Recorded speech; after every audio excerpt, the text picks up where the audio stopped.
جتنی دولت اللہ نے لکھی ہے وہ مل کر رہے گی، وہ ملے گی۔ ہم جو کچھ بھی کر لیں، ساری دنیا جمع ہو جائے، ہماری کل دولت سے وہ جو اللہ نے لکھی ہے اس میں سے ایک پینی، ایک پاؤنڈ، ایک یورو، ایک درہم، ایک دینار، ایک روپیہ بھی نہیں نکال سکتے۔ جو لکھا ہے مل کر رہے گا۔ اور اگر ساری دنیا ہماری ساتھی بن جائے، ہماری معاون بن جائے، سارے مالدار لوگ ہماری مدد کرنا شروع کر دیں، تو جو اللہ نے لکھا ہے اس میں ایک پینی کا اضافہ نہیں کر سکتے۔ یہ قانون ہے۔ اگر مسلمان ہیں تو اس پر ہمارا عقیدہ ہونا چاہیے کہ جو کچھ اللہ نے لکھا ہے وہ مل کر رہے گا۔ اگر آپ آج غریب ہیں تو مت سمجھیے کہ آپ اس لیے غریب ہیں کیونکہ آپ زندگی میں کوئی ایسا بڑا کام نہیں کر پائے، آپ نااہل تھے اس لیے غریب ہیں۔ نہ، آپ غریب ہیں کیونکہ جتنا آپ کے لیے اللہ نے لکھا ہے وہی ملنا تھا۔ اگر کوئی ملٹی ملینئر ہے اور سمجھتا ہے کہ میں اپنی فہم اور فراست، ادراک اور شعور اور اپنے مناسب فیصلوں کی بنیاد پر میں ملینئر بن چکا ہوں، نہ، تو ملینئر ہے۔ اگر تم مالدار ہے تو اس لیے نہیں ہے کیونکہ تم اپنی محنت کی وجہ سے مالدار بنا ہے، تم مالدار ہے تو اس لیے ہے کیونکہ جو کچھ اللہ نے لکھا ہے وہ تجھے ملنا تھا۔ یہ اسلام کا قانون ہے، یہ اسلام کا اصول ہے۔ اگر مسلمان ہے تو اس کو تسلیم کرنا ہوگا۔ ذہن میں ایک سوال آتا ہے کہ ٹھیک ہے، اگر ایسی بات ہے تو پھر ہم کام کیوں کرتے ہیں؟ ہم محنت کیوں کرتے ہیں؟ گھر بیٹھے رہیں، کچھ نہ کریں تو پھر بھی مل جائے گا۔ تو آپ کو بتاؤں، یہی اسلام کا قانون ہے، یہی ضابطہ ہے۔ اگر آپ گھر میں بیٹھے رہیں، کچھ بھی نہ کریں، جو لکھا ہے وہ مل کر رہے گا۔ تو پھر ہم کام کیوں کرتے ہیں؟ کیونکہ کام کرنا رسالت مآب صلی اللہ علیہ وسلم کی سنت ہے۔ وہ جو اللہ نے لکھا ہے وہ تو ملے گا، لیکن محنت کے ذریعے اس کے حصول کے لیے حلال روزگار کمانے کے لیے کوشش کرنا، یہ کوشش میرے آقا کی سنت ہے، یہ عبادت ہے، اس پر ثواب ملتا ہے۔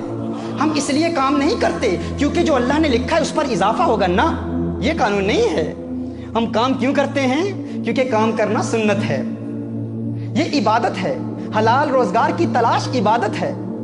اب اس کا دار و مدار ہم پر ہے کہ ہم اسے کیسے تلاش کرتے ہیں، حلال ذریعوں سے تلاش کرتے ہیں یا حرام کے ذریعے تلاش کرتے ہیں۔ وہ تو ملے گا، الٹیمیٹلی وہ ملے گا جو اللہ نے لکھا ہے ہمارے لیے۔ تو جو ملے گا اس کے لیے پھر ہم گناہ کیوں کریں؟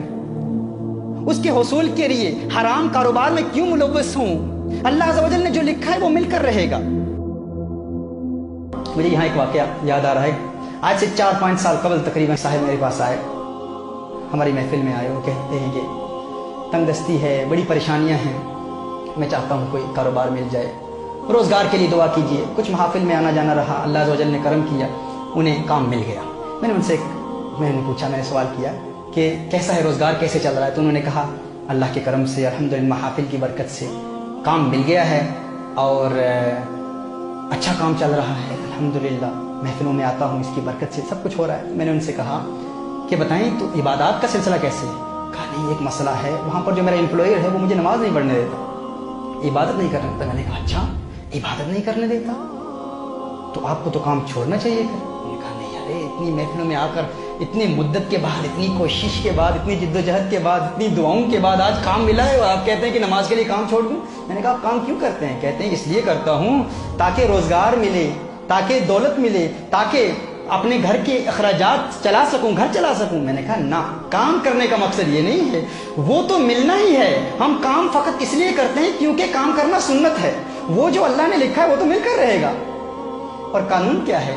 اصول یہ ہے کہ اگر کوئی سنت آپ کو فرض سے محروم کر دے تو آپ اس سنت کو چھوڑ دیں، فرض پر عمل کریں۔ اب کام کرنا سنت ہے، نماز پڑھنا فرض ہے۔ دیکھیے، آپ مثال کے طور پر عصر کی نماز شروع ہوتی ہے 5 to 3، سمجھ لیں مثال کے طور پر، اور آپ نے ظہر کی نماز ادا نہیں کی، 2:55 ہو گئے، آپ نے ظہر کی نماز ادا نہیں کی۔ اب نفل پڑھنا تو سنت ہے، اب اس وقت اگر آپ نفل پڑھنا شروع کر دیں، نفل عبادت شروع کر دیں، آپ نے فرض ادا نہیں کیے تو وہ نفل عبادت اس وقت کرنا گناہ ہے، کیونکہ وہ سنت آپ کو فرض سے محروم کر رہی ہے، لہذا سنت کو چھوڑیں اور فرض پر عمل کریں۔ میں نے اسے کہا کہ آپ کام اس لیے کر رہے ہیں کیونکہ کام کرنا سنت ہے اور الٹیمیٹلی جو لکھا ہے وہ تو مل کر رہے گا، لیکن یہ کام آپ کو فرض سے محروم کر رہا ہے تو آپ کام کو چھوڑیں، فرض ادا کریں۔ اس اللہ کے بندے نے اس پر عمل کیا،